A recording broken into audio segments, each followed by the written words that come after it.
Hello and welcome to the BTP podcast. I'm Brett Tippie and I'm here with the guys from ENVE. This is Jake Pantone, who's the vice president of product and brand, and Coleman Edwards, who is the mountain bike marketing specialist.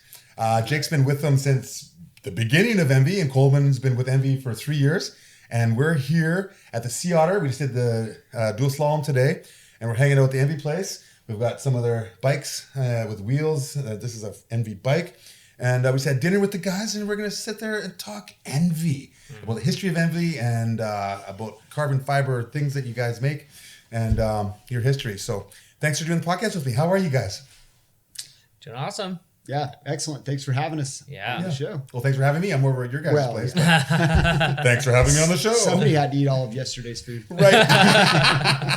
Thai food, really good tonight. Yeah. We told them it was fresh. It was actually 3-day old. Yeah. Didn't tell me. Gotta get rid of this somehow. Bring Tippie over. Yeah, right. I had seconds too. Must have been good. Yeah, exactly. All right. So you guys are at ENVE, but we're here.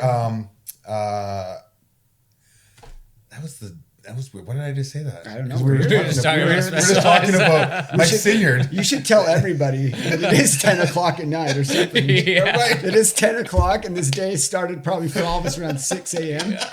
And I know. I've been doing 4 hours sleep a night. But you guys are here at Sea Otter. That's the S word I'm looking for. You got your booth happening, and Sea Otter's happening again. We had a little trial session last fall. But I heard about that. We got events happening, and it's good to be back. A lot of people were by the booth today. Yeah. And it's nice to be back. So welcome back, guys. Yeah, it feels good. Welcome. Yeah. Feels really good. It's been fun. This was my first Sea Otter, so great experience for me. You know when I did my first Sea Otter? 1998. Oh, jeez. Yeah. I was at least born by then. Yeah. Well, there you go. How old were you? 9 years old. Yeah. Okay. Yeah. How many Sea Otters have you done? I think this is like 12 or 13. Yeah. So not like 98 first, but I've been doing this a while. Yeah, for sure. You know what? A mean trick. The first year I came to Sea Otter, we stayed in Salinas. That's a long ways away. And I didn't even know there was an ocean so close.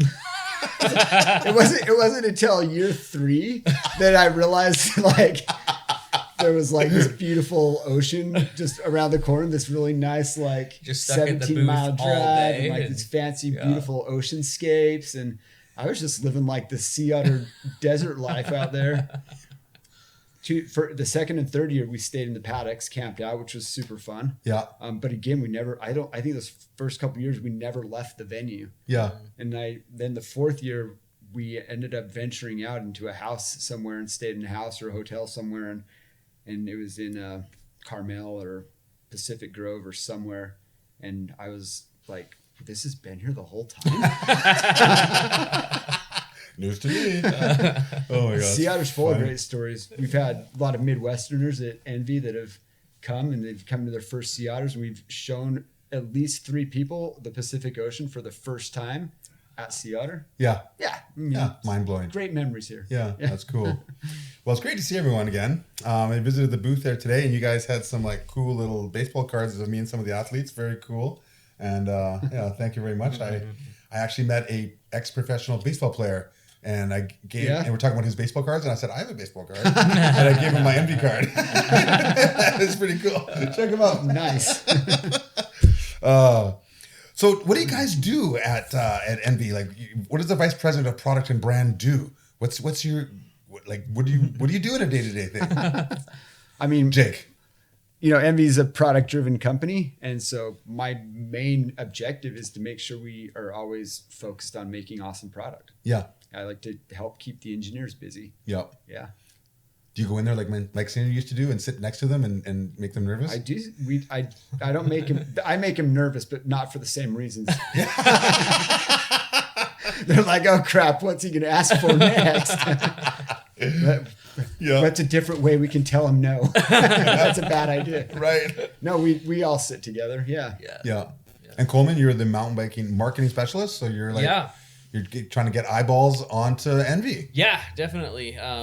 I'm working on a lot of grassroots kind of local events, sponsoring ambassadors, just trying to find ways for ENVE to get in, grow our mountain presence even more. And I tend to do it in, more grassroots and smaller ways. Other people in the department are doing the ad buys and some of the bigger projects. So, I'm focused on the engaging with the people at the ground level. Yeah, that's a great word. Right. Yeah. Engaging.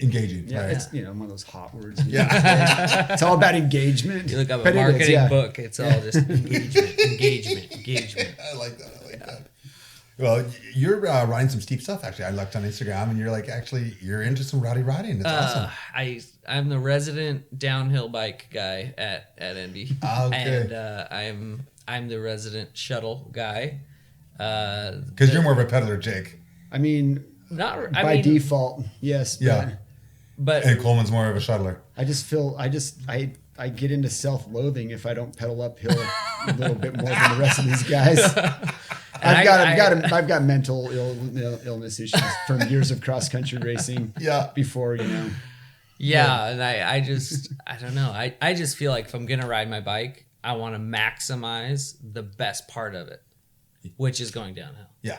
So rather than pedaling for 2 hours with the 2-minute descent, I shuttle and I do the 2-minute descent 5 times. Yes. In the same amount of time. I get that. I'm a big fan of the self shuttle. Yes. Oh, e-bikes. Is that what you're talking about? No. I thought that's what you're talking Motor about. 1 and Motor 2. Nice. A quad 1, quad 2. The 2 pistons motor. Yeah, it's funny. Yeah. Well, let's go back in time. Normally with the podcast here, we like to go chronological. And, Jake, you've been with them, like you say, not since the napkin was drawn on at the restaurant, but you've been with them since the beginning, basically. Yeah, and pretty early. I understand that the spark, was to get into mountain bike racing and to see and to accept the challenge to find out if a carbon wheel could win in downhill. Was that the original challenge? No, I mean, so ENVE, I think the original challenge was knowing that a better carbon wheel could be made. And the founders of ENVE, their primary cycling passion and focus was always mountain bike. Little known to some, maybe, those that have followed the brand since the beginning know this, but the first wheel we ever prototyped, the first mold we ever cut was for a mountain bike wheel. It was a 26-inch wheel, of course. It was, freaking doesn't even look like a road wheel anymore if you look back at those days, but it was what eventually became the XC. But yeah, it was a 17 millimeter internal rim. It was a 26-inch, and that was the first wheel that came out of a mold from our team back in the day. So we actually started with a mountain bike wheel, but the whole goal was to. And that was what, 2006? Yeah, that was probably 2006, because I believe the first time we presented the brand to the public was at Interbike in 2007. Okay. Yeah. Wow. And was it called EDGE Composites back then? We were EDGE Composites, yep. Okay. And then ENVE came about how? Because people all wanted them? What's that? Because people all wanted them? Yeah. No, that's funny. Well, like any startup, we were flying by the seat of our pants. We were trying to grow this thing, and we developed a bunch of products. So we did the 2 models of mountain bike wheel, the AM, which those wheels became the all mountain and the XC, and we did some road wheels, and we did some forks. It was at a time when people on the road bike brands were starting to do their own forks, and the aftermarket fork companies were exiting stage left as fast as possible. It was this thought that the Treks and the Specialized and the Giants of the world were all making their own forks. And so there wasn't going to be an aftermarket for forks anymore. And a lot of brands were sort of jumping out of it, and we jumped into it. And we started making forks to support the small custom frame builders. Yep. And we were also doing tubes. So the first products that we were monetizing and capitalizing on was tubes, and then some contract manufacturing for non-bike industry related brands. So there's a laundry list of brands we were doing stuff for, but we were making snowboard high back bindings.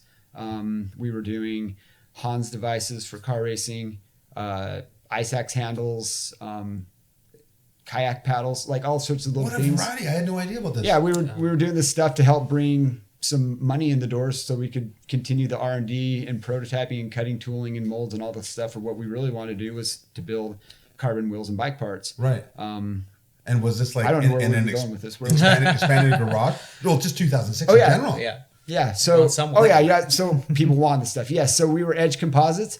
So once we started presenting the brand like it's Interbike in 2007, from there we started selling stuff, and then like we got some international awareness, and we started like kind of setting up some distribution over there.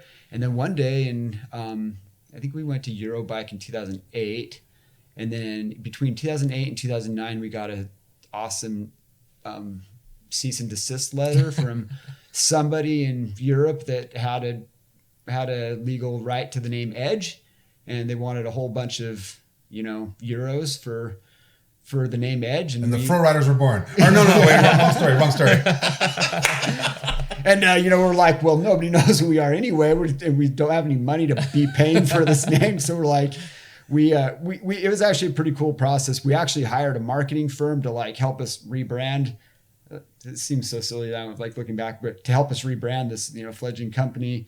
And they gave us back a laundry list of names that were mostly horrible. And but from that, we all put ourselves into a conference room, and it was literally like a full day of just sitting in there, drawing and writing on the board and whatever. And at some point, the word envy came up, and EDGE was an anagram, and you could read it both ways. And somebody drew envy and took the Y off and put an E there, and it was also was able to be drawn as an anagram. And one of the engineers had kind of sketched it out, and we were all sitting there like, that'll work, because we had to rebrand. We were like up to a deadline because we were going to Eurobike in 2009. Yeah. And we needed to show up at Eurobike with a name other than EDGE to avoid, the legal beagle. Right.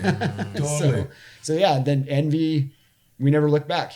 Like we went to the Eurobike in 2009, and half the people that came through our booth didn't even notice. It was just like logo is pretty logo looks similar. different. Yeah. Like, yeah, we're ENVE Composites. Like, oh yeah, okay, got it. Perfect. So it was scary at the time, but it's fine. Okay. That Wow. sketch is still hanging up in the office, right? Yep. That's in Was it on a Jeremy's napkin? office. It was on a whiteboard. Okay. There's like We're a a little more, Beyond that. Yeah, we had like whiteboards and stuff at that point in time.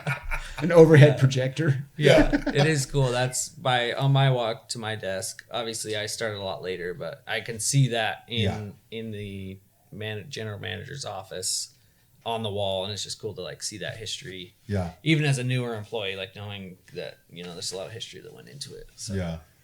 If you could only have seen then what you guys are up to now, it's pretty rad. We would have walked. We would have walked. Okay. So now you've got this company, you've got a name, you're rolling.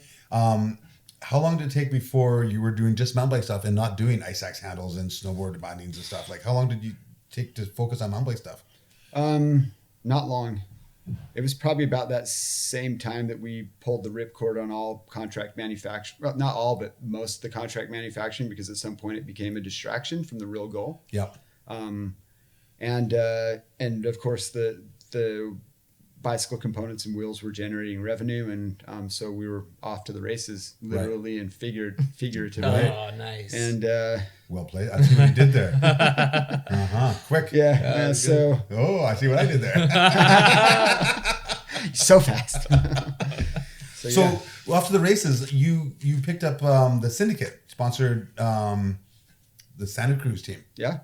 And Minnaar and who was it? Rapway was still on there by that time. Rapper was just Just a baby rat, and but Minnaar was Petey, Minnaar and Petey. Petey and Minnaar, and that's a big risk because those guys hammer their bikes down mountains at ridiculous speeds. well, I mean, that whole thing started out as more or less a dare, Like, Really? I mean, the dare, the challenge, maybe not so much the dare, but more of the challenge. Envy was all about, really from day one, is like doing something that others said couldn't be done, or at least challenging the status quo. Yeah. That is on various levels. Like at the time, like the idea of carbon on the dirt and in the rocks, in mountain biking was, it was very like a niche cross country racing thing. Well, they barely even did carbon frames back then. Yeah. So carbon frames were kind of coming on, and there was a lot of, question of how good that was going to go. And, the founders, to their credit, had the vision for it and had enough experience working with carbon to know that, there was some low-hanging fruit in terms of how carbon was being manipulated to make a wheel, whether it be a road or a mountain wheel. And so they had the idea and the foresight to, let's make wheels that play to the strengths of carbon fiber, which sounds obvious, but like a lot of wheels at the time, there was a lot of bonding and just not a lot of understanding necessarily on how to make the best wheel. It was a time of fast development, and carbon was coming on the scene. And there's really this question mark really of like, can carbon find a place in a home in off-road?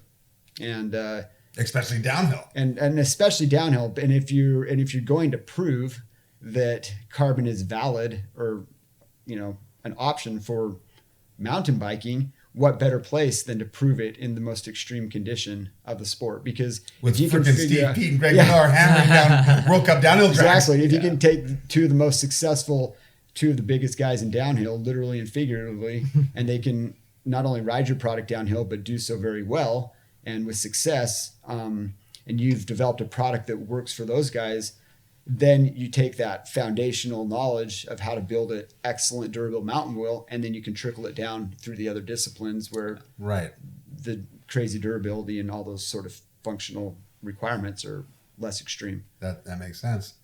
So it didn't take long. 2010, Minnaar did his first World Cup win on a 26-inch carbon ENVE wheel. Are two wheels, I guess it took him. But you guys won a World Cup. We did. It was super exciting.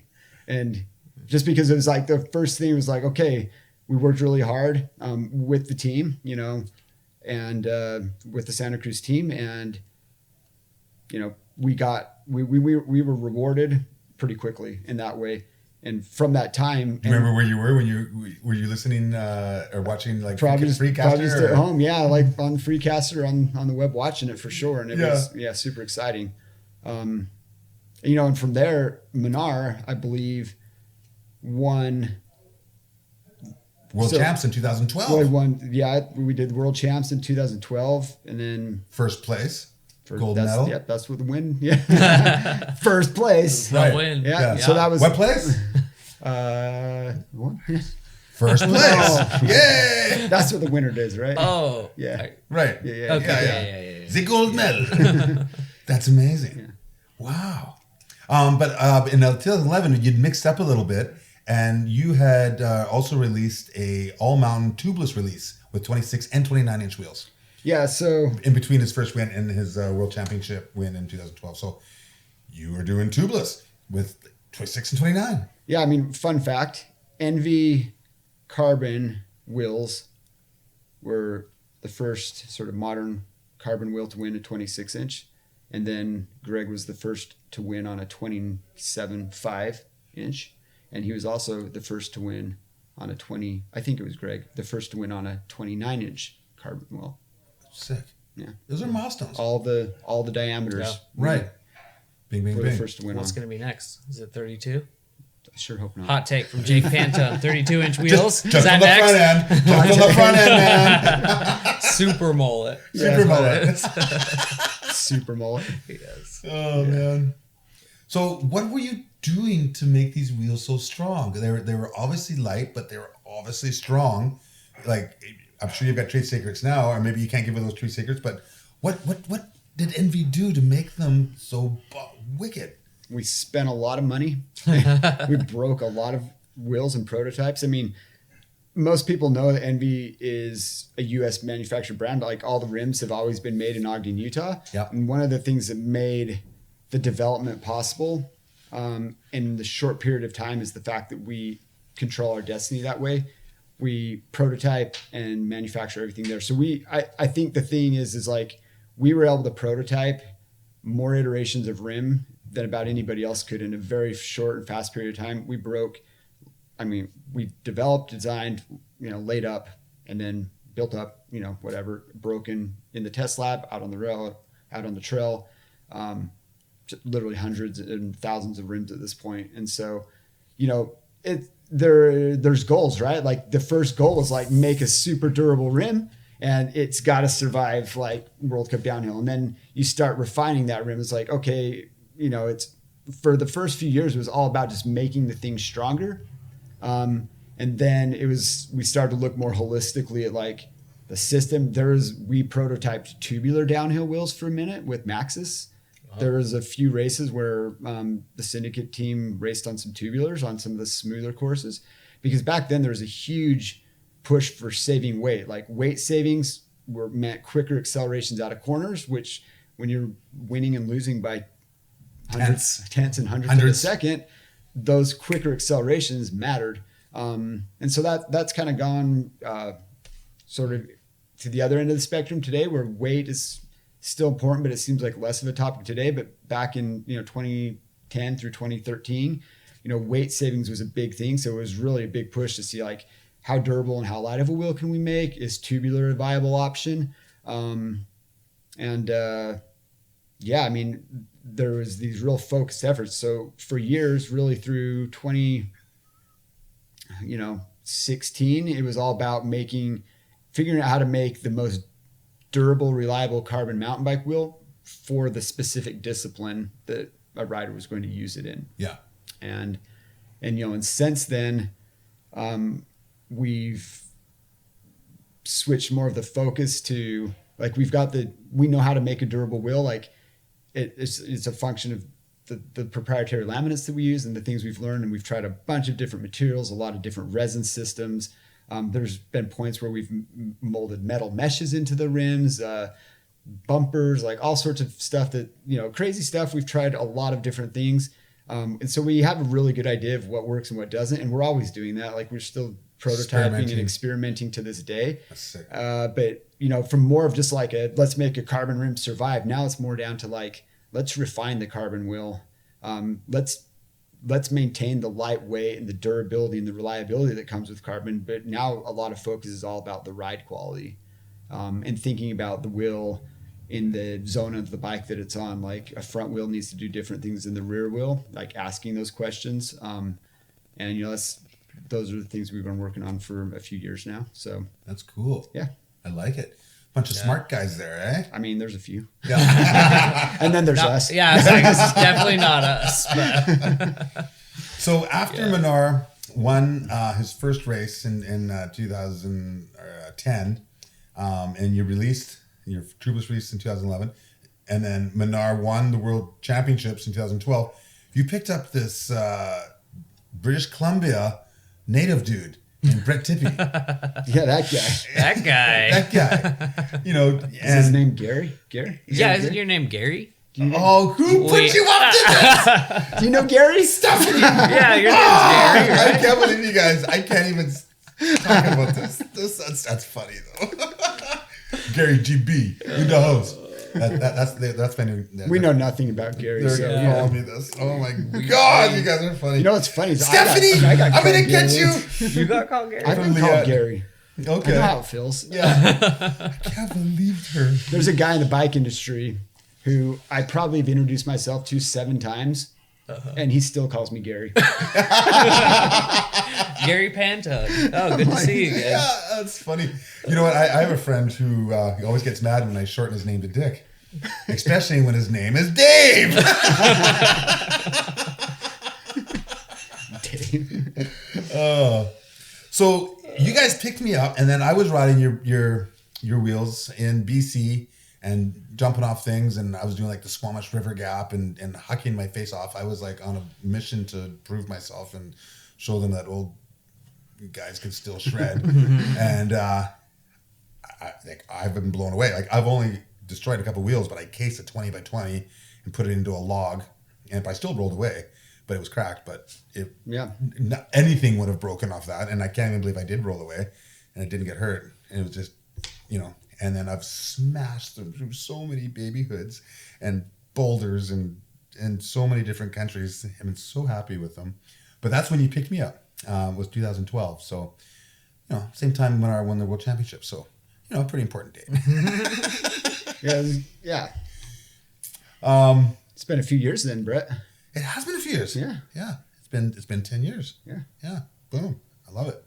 A decade. So Time flies and you're having fun. after this, 2013, Minnaar wins the World Championships again, and on Envy wheels. And so you guys are like making a statement. I mean, And so was winning's he. great. Yeah. Yeah. Everybody wants to be winning. Right. Yeah. And that must have helped sales big time. Yeah, I mean those were great years for Carbon. Again, like having a team like the Syndicate on them, having the team today, we're still continuing to work with downhill teams. We work with the Common Soul Muck-Off team. We've been with them for quite a few years, and the great thing with the Syndicate team is it was a lot of R&D. There was a lot of development, and there was a lot of success. On the podium and both on the R&D standpoint, and so. It really, what it did, not just for Envy, but for Carbon in general, mountain bike, is it validated that Carbon was a material Viable. that was absolutely viable for, not only viable, but like performance enhancing for the ride experience in mountain biking. Yeah. And further accentuated in 2014, after the M Series Generation 1 launch, Rapoy won the World Cup overall Yeah. on your wheels. Super fun, crazy season that year. Yeah. A trivia question. He was on for you. fire. Like, do you remember like Fire. He was the world unstoppable. champs and then I just loved watching him ride because he's just Yeah. so loose but so wicked, but just like the good mix of crazy and dialed. Love Rapway. A trivia question for you. Who was the last person to win a World Cup downhill on 26-inch wheels? Ooh. The last person to win a World Cup downhill. Brett Tippie. No, I'm gonna go with Danny Hart. No. No? Ratboy. Oh, Wow. He was leading us into that. I know. I should have known. You should have known. Yeah, There's he's- been like so many World Cup podiums. It's hard to remember when the transition happened. What, that World Cup podium? This little old one? Yeah, he won he was the last person who went on 26-inch wheels. Wow. Yeah.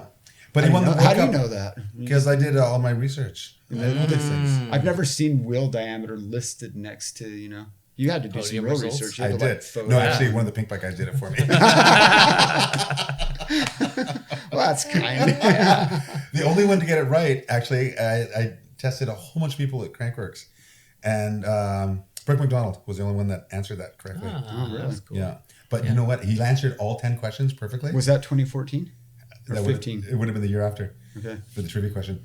But I find out that at the 510 party, he heard the guy who helped me do the trivia questions, got drunk, and was like testing the questions out at the 510 party. And Brooke McDonald was in the kitchen eavesdropping. And then when I came and hit him with the trivia question the next day, he pretended like he didn't know any of it. Oh my and he God. just answered all 10 correct. And I gave him the award and everything. And he took it like, yay! And had his arm in the air and everything. And then I found out later that he was at the party. Oh my There's God. lots of ways to win. Right. Yeah, you gotta find your. Once a winner, always a winner. It's like that Metallica song. Advantages are taken, not handed out. Okay, so let's go to 2017.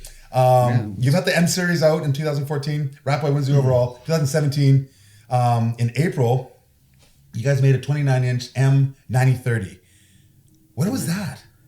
Win? Why? What's that about? The M90? No, so like Gen 1 M Series was like 2014 to 20. There was this migration to wider internal rim widths. There was like, the whole plus boom and bust kind of through there as well. Right. Plus is still cool, dude. Yeah, Right? for sure. Yeah, but nobody buys anymore. So at least from us.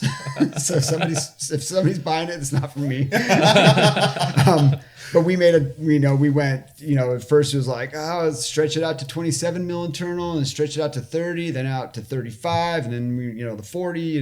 And so Gen 1 M Series was like all about like these very specific wheels designed for a very specific discipline, cross country, trail, heavy duty trail enduro, and then downhill. And then we learned a whole bunch of stuff like you always do when you develop product and you start getting consumer feedback, and then you ride it and you live with the product and you say, okay, here's the things we want to make better. And so in 2016, 17, we launched the second, or in our world, kind of the third generation M Series, which is the M series that's on the website today.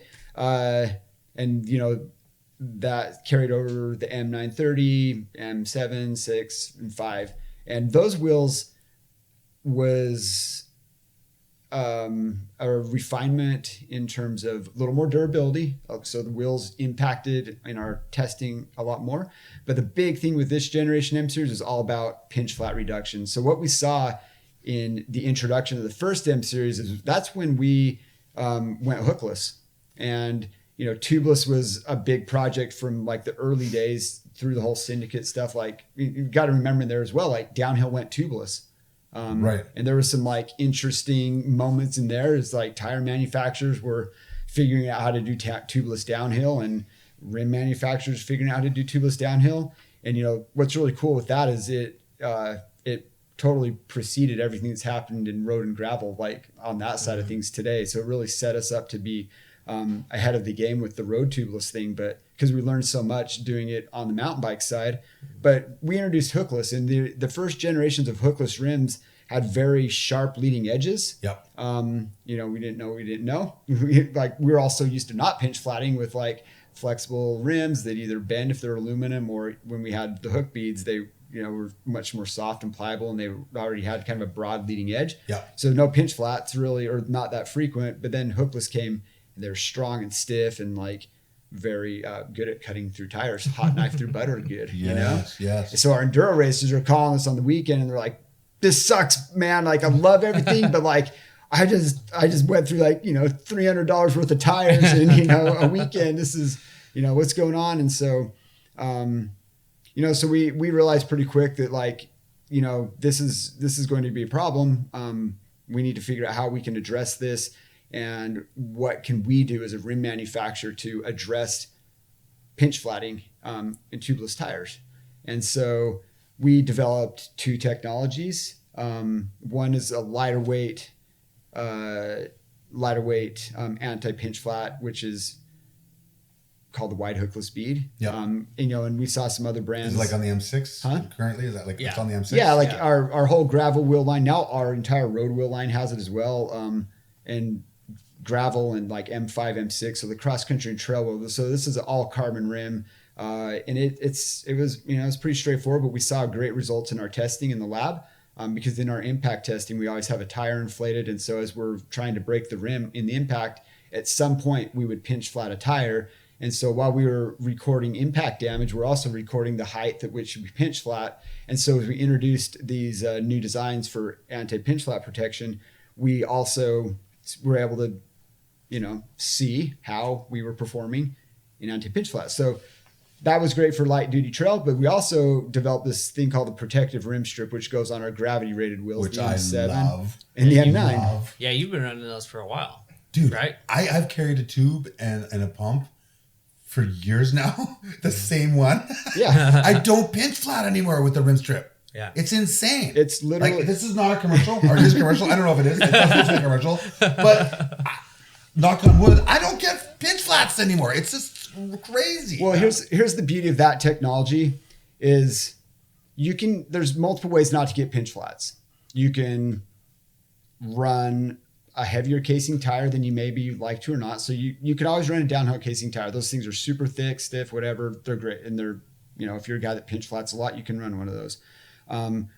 There's other ways to do it. So, and then what the protective rim strip really does though, is it sort of puts the power back in the rider's hand, in terms of like how they want their bike and their tire to handle. Like you look at it and you're like, oh, and you put a plastic strip on the rim, and it's cool because you don't have to tape your rim because it acts as the tubeless strip. So It seals the rim.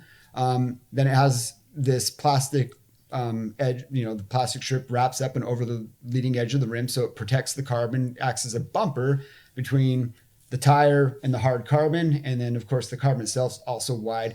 It's literally impossible to pinch flat that wheel. It's crazy. Like I am not being hyperbolic here.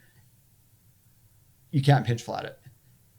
The wheel will break first. The wheel will break before you pinch flat the tire. I've run it into curb. I've tried. I've run it into curbs. I've run it into rocks bigger than a curb. Yeah. Just to see if I could. I can't. Well, it's the same concept of, you know, And people are like, oh, whatever. You'll break your rim before you pinch flat. It's dumb. Well, we're talking about forces to break the rim that are much greater than any other rim that you're going to break. But it's the concept of, imagine you get your foot stepped on by a high heel. You know, that can make your foot bleed pretty easily. You could cut your foot. Right. Somebody stomping on your foot with a tennis shoe, you know, is not going to ever cut your foot. You bleed. It might, you know, and that's the kind of concept. There's this softer plastic strip that interfaces between the hard carbon and the tire. And so, no matter how hard you hit that, it just squishes and then dissipates the energy, and it prevents the pinch flat. It doesn't mean you can't flat. We've definitely, you can slice the intrusion punctures, sidewall slashes, like all that stuff is a thing. But so, you know, and a lot of guys are like, I never pinch flat. But then I ask the question, what tires are you running and how much pressure are you running in it? Because what it does is, if you were running a lot of pressure because you like how the tire feels at that pressure, and you maybe you're super gnarly or whatever, that pressure may work for you. But a lot of guys we found are just running a lot of pressure because they don't want to pinch flat. Right. And so if you take the risk of pinch flatting out of the equation, now what I'm telling you is, hey, you can go down from that exo casing down to a double down, or maybe you can go down from a double down, from a DH to a double down, and maybe you can go from double down to an exo casing. Yeah. We're speaking Maxxis terms here because everybody knows that. It's pretty universal. But you know, most tire brands have three different casing constructions, and so you know what? Maybe you can casing down. Maybe you can save some weight and still have pinch flatting, or with without pinch flatting, and it helps you refine the ride quality of your bike. And so it's a little technology, and it's not just about pinch flatting. It's really about like how you want your bike to ride, how you want it to corner and handle, what kind of terrain are you riding. And riding in Utah is very different than in BC. Like when we go to BC and we go back to Utah, it's like, I don't even know how to ride a bike anymore. Because you have to relearn how to ride your bike every time you go back to the desert. Yeah. But I mean, this technology with that protective rim strip and the more gravity-oriented rims really, allows you to tune your ride without that overarching risk of pinch flatting, which often dictates the rest of your setup. Think about inserts. The insert story has evolved a lot over the years, but when it first was introduced, Huck Norris was what? It was all about pinch flatting. Right. Yeah. So now that's how big of a problem pinch flatting can become. Pinch flatting can become such a big problem that a third party grew out into the bike industry to solve one problem. Demand. Necessity creates demand. And then things have morphed and changed since then. But that was the problem then, and we really struck out to solve it. And that's what we introduced with the current generation M series. I see. Yeah. Well, that's cool. The rim strip. It's like it's a game changer. It's a game changer that I'm so thankful to have, because I don't like changing tires. Well, you're a big guy, and you can smash rims and tires, right. and I want to go ride my bike. I don't want to change my tire. Yeah. Nobody likes changing tire. Talk about a buzzkill. What I do in Whistler. What I really do in Whistler. IFHT with Ross Measures, a winning video from. 30 PSI in my minions, dude. Yeah, I need right. no opinions. Yeah. Amazing. Great one. So, moving on to still in 2017. We're still in it. In Fort Bill, you had the first 29-inch carbon downhill win. Yeah, we already talked about that. Yeah. Did we? Yeah. Well, no, but like I said, that was a big race too, because that was Jack Moyer. That was when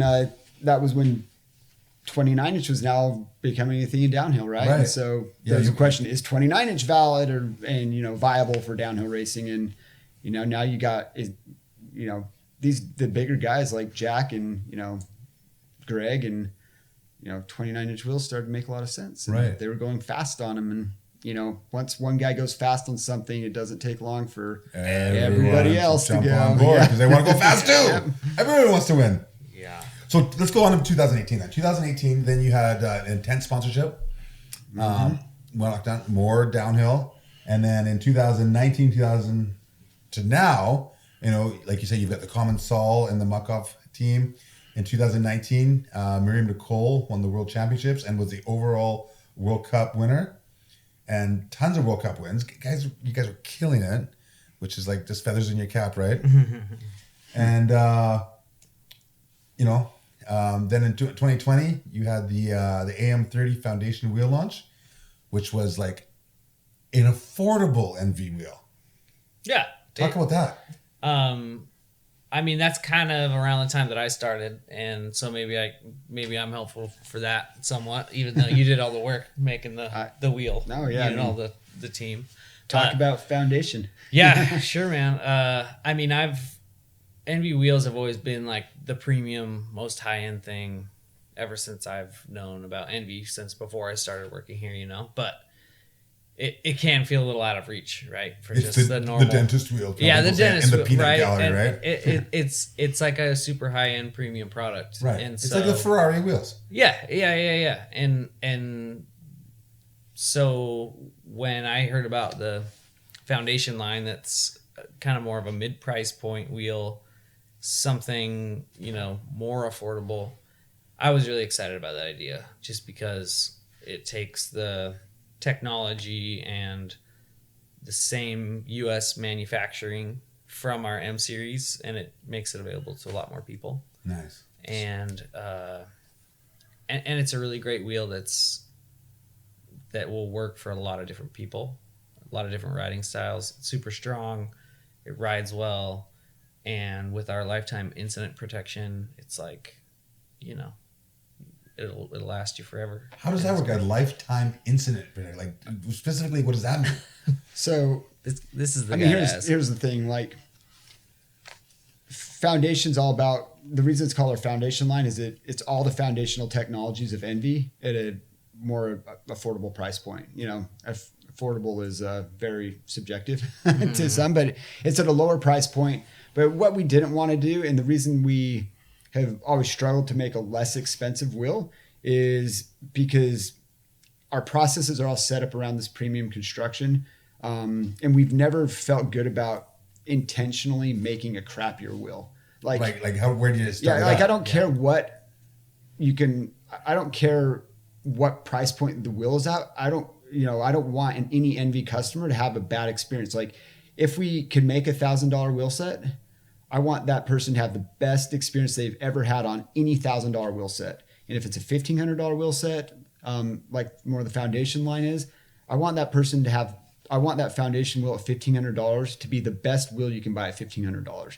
And so that's the philosophy. And so we put all the technologies that we could that fit within that price point. And then, the areas where we really, that allow us to bring that price down it really comes down to labor, the amount of different layers, the type of carbon we use, but like things like the wide hookless bead, the impact values, the stiffness that we're trying to achieve, the molded and spoke holes, all those features still exist in that lower price point wheel. When Coleman talks about incident protection, I mean, at the end of the day, somebody's spending a lot of money on a product, and they want to know that there's somebody that's got their back if their investment in technology and equipment goes south. So, mountain bike riding is a sport done in aggressive terrain. There's rocks and roots, and we're jumping, and we're oftentimes getting in over our heads. And, we have a factory warranty. We've always taken care of our customers. We've always strove to make the best product we can. And incident protection is for the stuff that customers screw up. Like, factory warranties, like the stuff we screw up, like if there's something that went wrong in manufacturing, or there's carbon delaminating or something or whatever. That's what the warranty's for. The incident protection is to give people peace of mind that if they screw something up, we have a path to keep them riding on their favorite wheel set for as long as they own the product. And it's it's not really necessarily the customer's lifetime when we say lifetime. It's not for as long as you live. Yeah. It's it's the lifespan of the product is that you have it as an original owner, and that we still support the product. We're a product company, so we're constantly developing. And so, if you have a 26-inch wheel and we don't make 26-inch wheels anymore, then like that product is expired. So, it is time to upgrade. Right. But I mean, our goal is with the times, dude. Yeah. our goal 26 is, ain't dead. Come on, guys. Yeah, you're right. Yeah, exactly. We love 26-inch wheels. Yeah. No, so the whole thing with incident protection is, again, to do the right thing for the customer and to give them as easy and affordable path as possible to keep them on ENVE wheels for life. Okay. Awesome. Well, seems to be doing that, and the word out there is good. But you guys don't make just wheels. Like you make handlebars. I know you've made stems before, and right here behind you is a custom road bike that is fully ENVE made. No suspension on it at all. Yeah, right? Well, people not watching, they don't have to know that. It's a mountain bike, and it's beautiful. It's all mountain bike related on this podcast, right? Mostly. Yeah. No, but there's bicycles of all kinds out there. Oh, But, The you know, ENVE, the ENVE customer has lots of bikes. They love mountain bikes, they love road bikes, they love gravel bikes, just like we do at ENVE. You know, ENVE's a unique brand. If you think, like, we're unique in the fact that we service almost all disciplines of cycling. We're very passionate about mountain product for sure, but there's just as many people at ENVE that are passionate road cyclists, and most everybody rides gravel bikes these days. You know, that's where the two worlds collide, and everybody gets together and does high fives and forgets their differences. It's on the gravel all bike. riding together. Yeah, exactly. And so ENVE has primarily been a wheel and component, aftermarket wheel and component company. Yeah. And we're just kind of going a different direction than most brands have started as bicycle brands, and then they get into wheels and components. We've gone at it the other direction. We have established ourselves as a wheel and component brand, and moving into the future, ENVE is evolving into a bicycle brand. And so last year we launched our first bicycle, which is the ENVE Custom Road. It's this bike that's behind me. For those watching, it's a hand-built custom road bike made in Ogden, Utah. It's a tube-to-tube construction, so that means there's 11 tubes that are cut, and they're glued and overwrapped and baked in the oven, and sanded and painted right there in Ogden to the customer's exacting specifications. Really? Yeah. So it's a full custom build from the ground up, and so That's sick. and it's a low volume, high touch product, but we wanted to put there's a few goals with the product. Do something different. There's lots of really high quality bikes out there, and the idea with this was to not just ENVE can do high performance because we have a lot of experience doing aerodynamics and all the technical road stuff, right? I see that the bars are flat this way, like so a hammerhead. Yeah, it's about aerodynamics, it's about integration. So if you look at like a lot of custom bikes out, like this is a custom bike, the Cavenz. Yeah. It's a mountain bike, but like when you do custom, a lot of custom bikes are there's not a lot of ways to integrate and do things there. So like that's not a carbon bike, which it's hard to do a custom carbon bike. It's just a bunch of round tubes welded together. Yes. And that's how a lot of the road things are in the world. So like when we looked at the road bike, our thing was that, hey, we can do carbon because that's what we do really well. And we can also add this high touch custom to it. So you can get a Trekker Specialized that looks an awful lot like this, but you can't get a custom geometry and a custom fit Trekker Specialized. And we do this out of Utah at roughly the same price. So we felt like we're doing something that's different, that brings a lot of value to that experience. And we started with a road bike because ENVE as a brand has been very successful on the road as well. And it's a much larger customer base. And so just as a percentage in the world, globally, ENVE is a global brand. There are more road riders in the world than there are mountain bikers. Like how many more? I don't know, more. Twice as many? 4 times as many? Probably. 10 times as many? Yeah. I mean, when you think about the places like that you can ride a mountain bike versus the places you can ride a road bike. Yeah. We live in this little like bubble of the West dirt Coast. bubble. Right. Yeah. Like the Intermountain West. And like there's these pockets around the world where mountain biking is the thing you do. But then what you don't consider, we don't consider is the Midwest and the Middle East and the, all those places, All the those big places cities, with roads. Yeah. New Yorks and the, and the LAs and like all those Concrete places. jungles. Yeah. And there's great mountain bike riding in LA, but there's, you get what I'm saying? So it's just road riding is a lot more accessible, which means there's more customers around the globe, which means it's a larger percentage. So we saw a lot of opportunity there to address it on the roadside first. And, with this custom bike made in Ogden, and it's been a super cool project, and it's been received very well, and it's bike number 1, and we do not expect or plan on this being a one-hit wonder. Okay. We're going to build an album. Yeah. I mean, singles are good, but you know, I want to see the band boy cover. yeah, I've got one of those for you.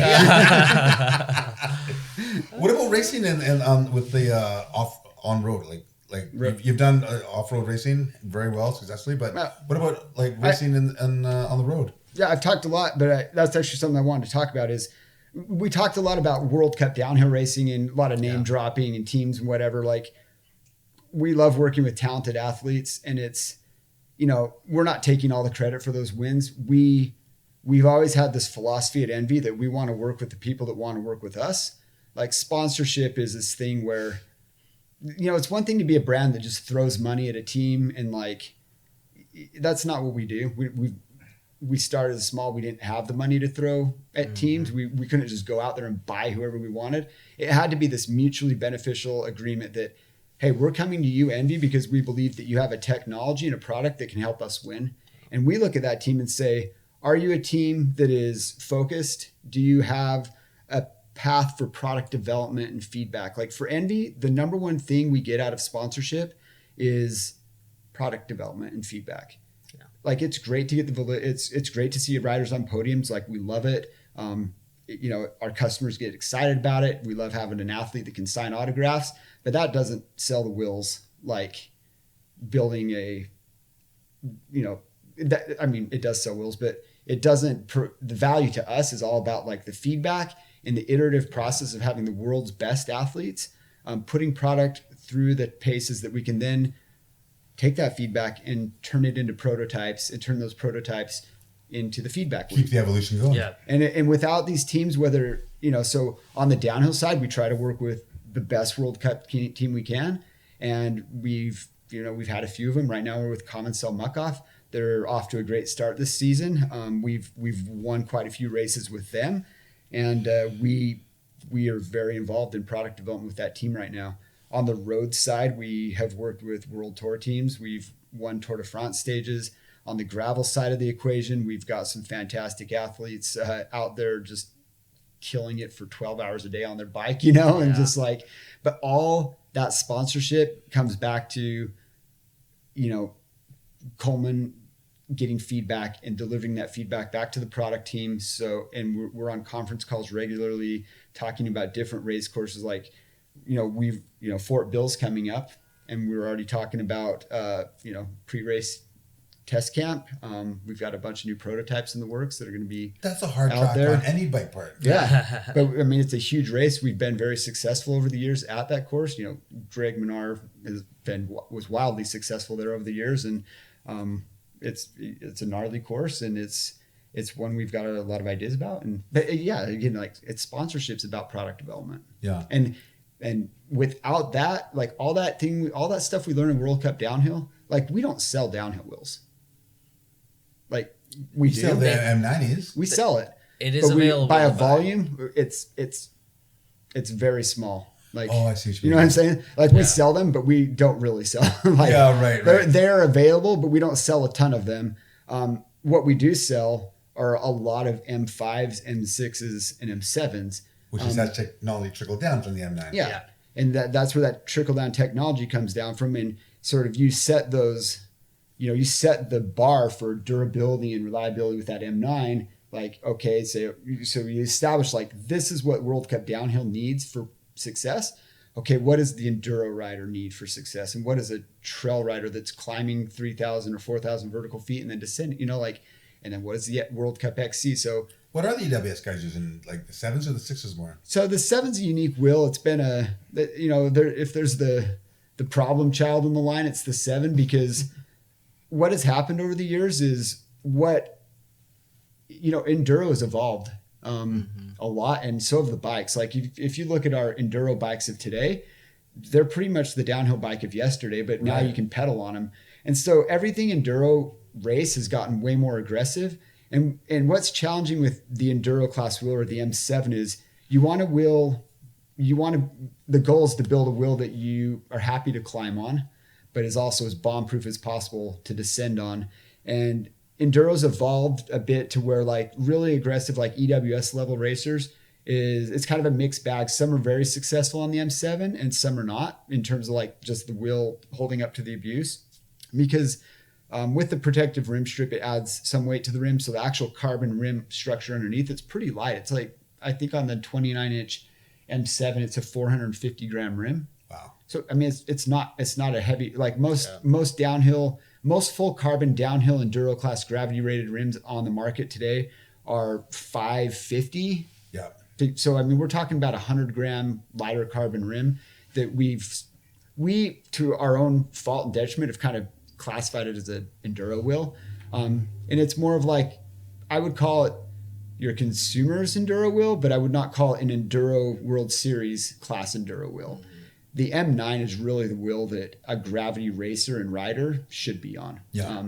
That like if the guy's looking for ultimate durability and they're racing, if you're everybody listen, if you were a gravity racer in the world right now, you should be looking at the M9. It's competitively light. It's absolutely bomb proof. If durability and longevity out of your wheel is the one thing you're looking at, you should absolutely look at an M930. And a lot of guys are running inserts. Like the M9 might be heavier, but you do not have to run an insert in that wheel for the wheel to survive or not to pinch flat. Right. If for some reason you like having really heavy wheel system, like, put an insert in there by all means, but like you don't need to. And so that's a tricky thing.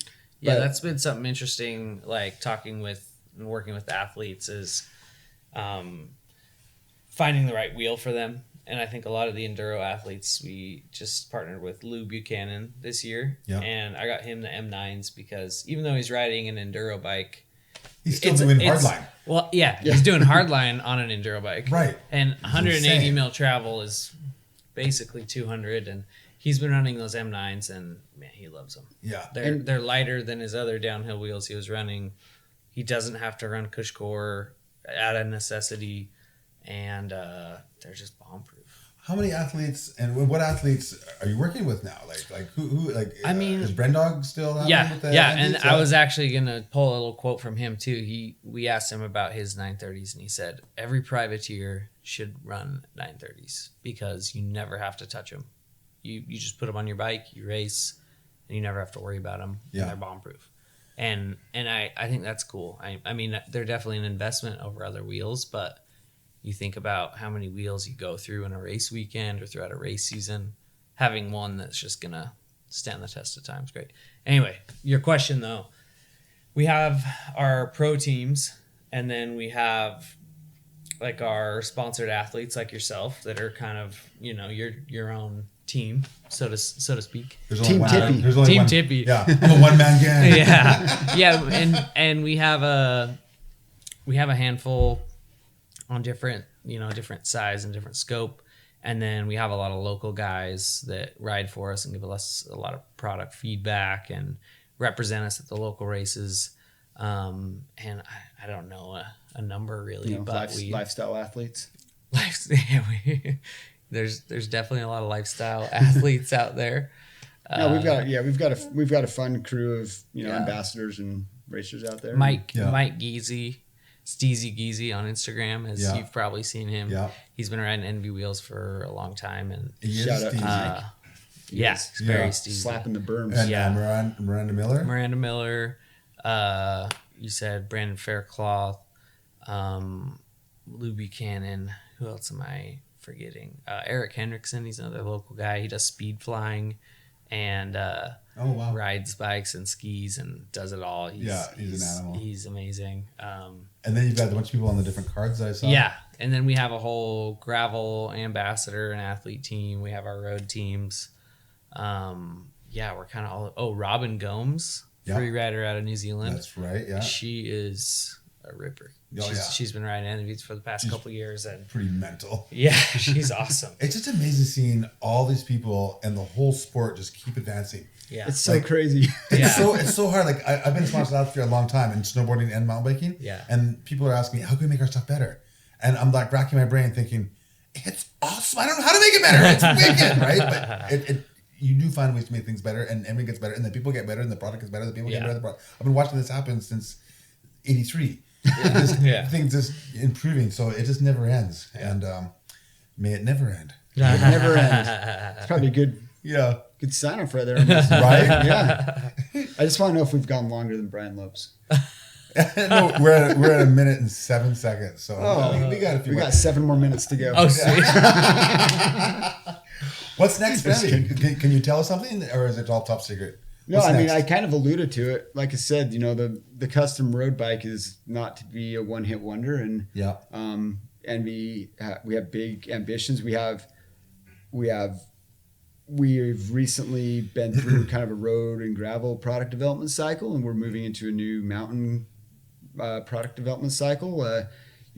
We make handlebars and stems and seat posts, and we have quite a few projects there in the works. But again, like I said, keep your eye open. There's an album. There's an album in creation. We're recording. Wow. Okay, this got me intrigued now. I mean, we're intrigued. Yeah, it's fun. Yeah. Before we go here, and you have to tell me a joke at the end, of course, because you know the drill. But what wheels do you guys ride on your personal bikes? Like what?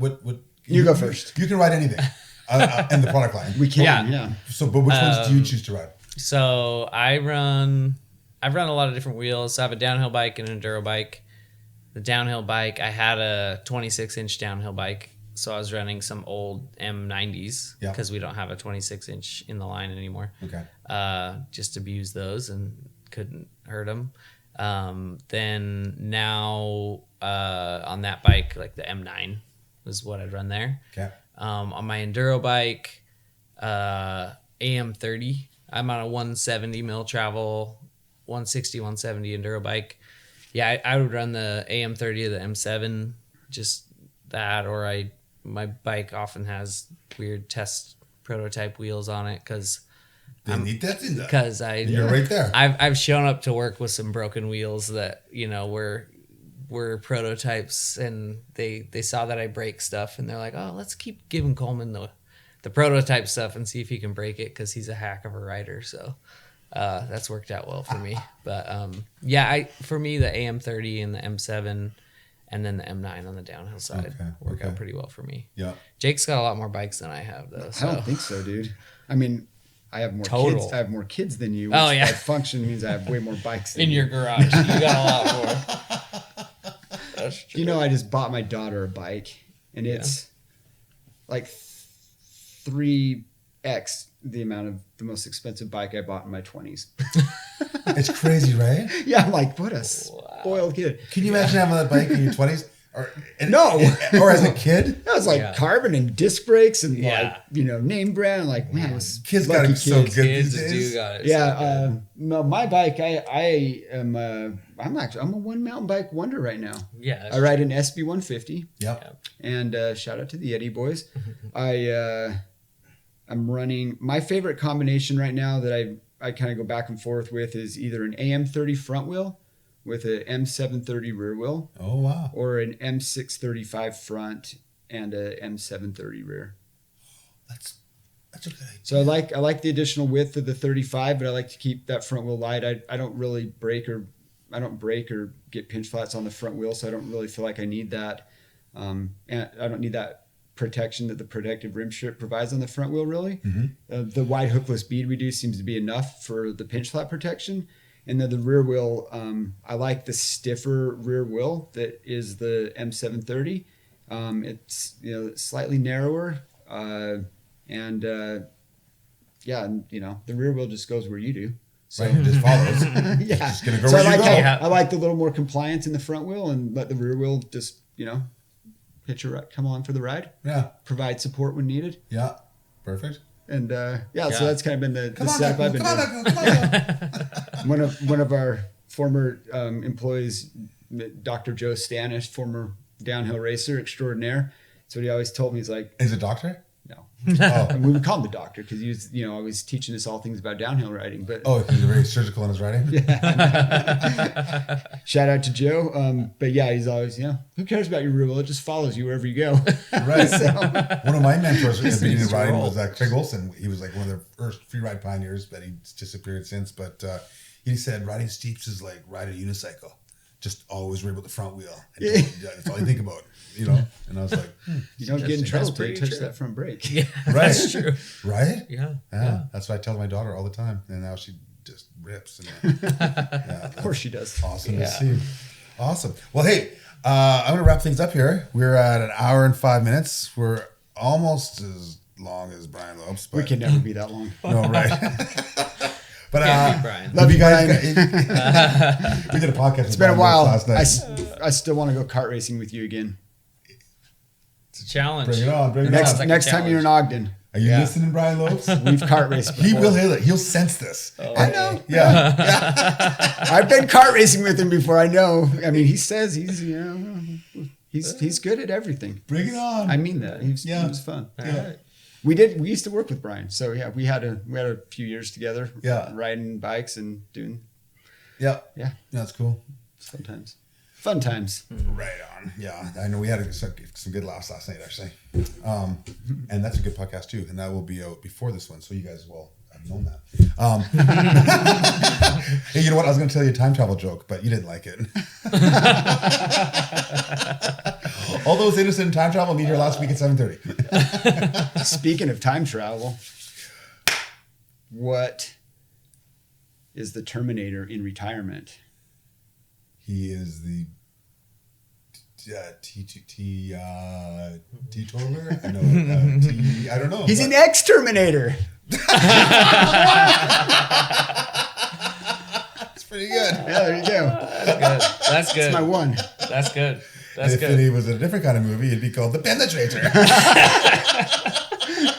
Oh boy, we're tapping into that photographic memory of yours. Oh my God. That's awesome. Is that your joke? I mean, it can be. Do you Okay. want another? Wait, another one? I mean, What about you, Coleman? Okay.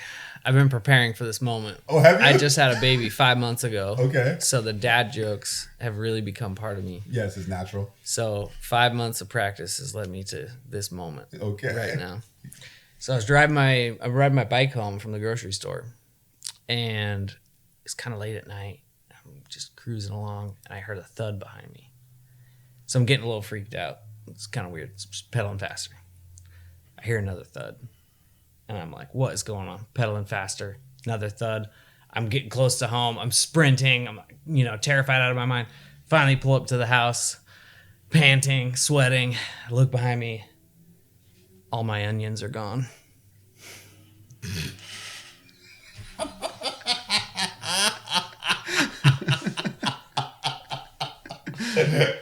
That's so bad it's good. I like it, actually. It was a long one. We got through it, though. Yeah. We got through it. He didn't even have an onion in a pocket or anywhere. All my onions are gone. soap opera right there. Did you hear about the guy in college who was always meeting the ladies and had a lot of action, and his roommate never met any girls and had any action, and he's quite sad. And his friend said, "Well, you gotta try my trick. You gotta put like not an onion, but a potato down your pants, and it'll work." He's like, "Really?" He's like, "Yeah." He goes, "Okay, I'm gonna try it." And he goes, "Okay, I'm gone for the weekend. Try it out, and I'll tell you how it went. And tell me how it goes when I come back." So he went away for the weekend. He comes back, sees his roommate, and he goes, "How'd it go?" He goes, "It didn't go well at all." "Well, did you put the potato down your pants?" "Yeah." "And it didn't work?" "No." "You didn't meet any girls?" "No." And he's like, "Oh, well, really?" "No." Like, "Well, how did you do it?" "I did it like this." And he put the potatoes in his pants, and the guy watched him, and he goes, "Dude, you're supposed to put the potato in the front of your pants."